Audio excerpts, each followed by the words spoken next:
Okay, so I've been meaning to do one of these unboxings for a while, but things keep getting delivered and then I'm just in too much of a hurry to open them because I get too excited about what's inside. But I've got a few things now on the way that I'm going to be really strict with and make sure that I don't open before I show you guys. This is hopefully some aquarium caves. So they've come off of eBay.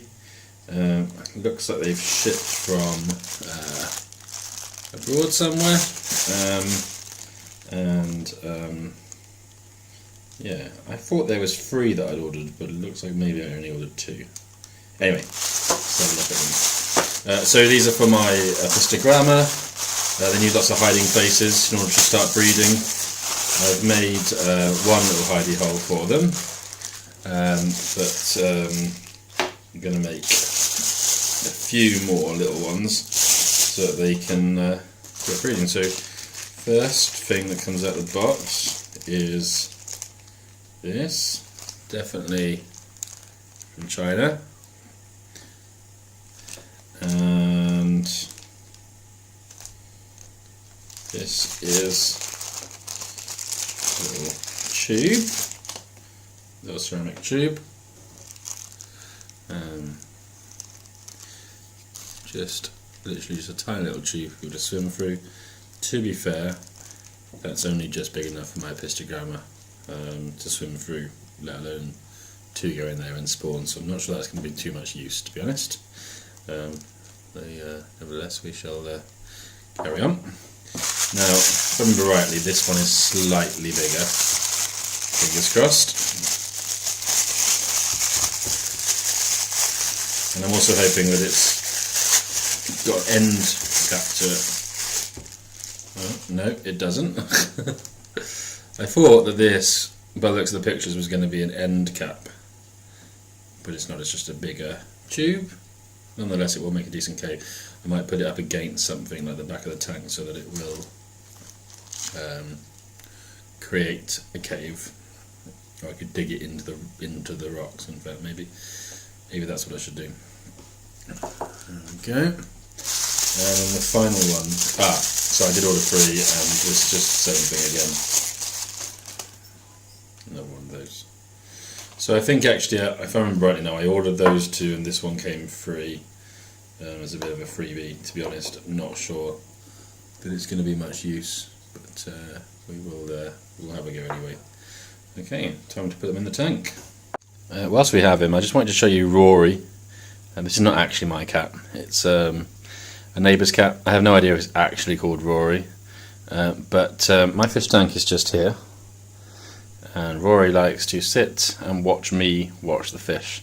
It's a very odd relationship. I barely ever go out and interact with him, but he still likes to hang out with me. And sometimes when I do that, he thinks I'm stroking him. I think he's got wise to it. Meow! Well, anyway, there's Rory. I think Rory does like the fish. Maybe he comes here during the day and watches them when I'm out at work. Okay, so since I did my last videos, I've had a bit of a change around in here. I've created a kind of a bit of a jungle over here. And this is where I'm hoping to hide the caves. So I've already got one cave around the back here. Just back there, down the corner there. That's right into the corner. It's made from a coconut shell. You can't really see it. They don't really seem to be using it. This is the little Apistogramma here that I'm talking about. That is the female, and the male will no doubt be around somewhere. But anyway, they need lots of caves to spawn, and so far I've seen no breeding behaviour, so I'm going to put a few more caves in and see what happens. So I'm only going to put these 2 ones in. I think the other one is just too small and pointless. I don't have any shrimp in the tank at the moment or anything like that, so it's not going to serve any purpose. Probably only fish that can even fit in there would be these little cardinals, and they won't care about a cave. So I'm going to nestle this one towards the back of the jungle. you won't necessarily see it, but it will be nice and camouflaged for them, and hopefully they can get through to it. I'm going to put it back there, and then the other one I'm going to hide behind the rocks down this way. There's quite a bit of space down there. So just going to nestle this one into the plants and create a bit of a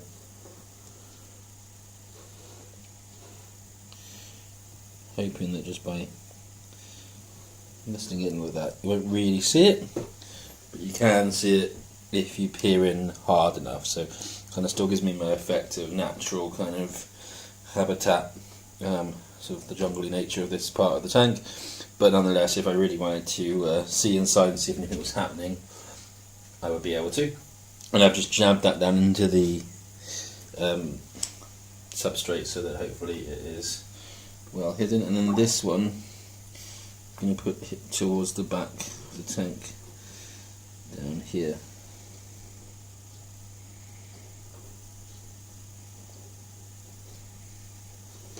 Again, really well hidden so that you can't see it, because to be honest I don't like unnatural things like that being visible, but they are nonetheless very useful. So that's it for today, just a very quick unboxing and installation of a couple of caves. As you can see over here I have some little mosses that arrived the other day, one over here, and one on top of the coconut that I showed you earlier. Hopefully they're going to grow out nicely and give me a little bit more kind of texture to these rocks over here, because I feel like we're really green on this side of the tank and then it suddenly gets a bit stark over here. I've replanted a load of this stuff, just some cuttings from over here, replanted over here, because I'm hoping to hide the heater and the filter outtake a little bit better.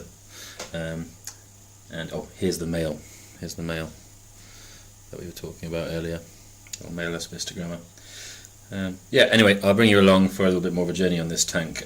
Wish I'd kind of done some videos when I first got it, because it was completely different, and maybe I'll put some pictures up at some point of what it looked like when I first got this tank, but it wasn't shaped nearly as nicely, and I'm really, really happy with it at the moment. It looks great. Okay, that's it for today. Cheers guys. Ta-ra!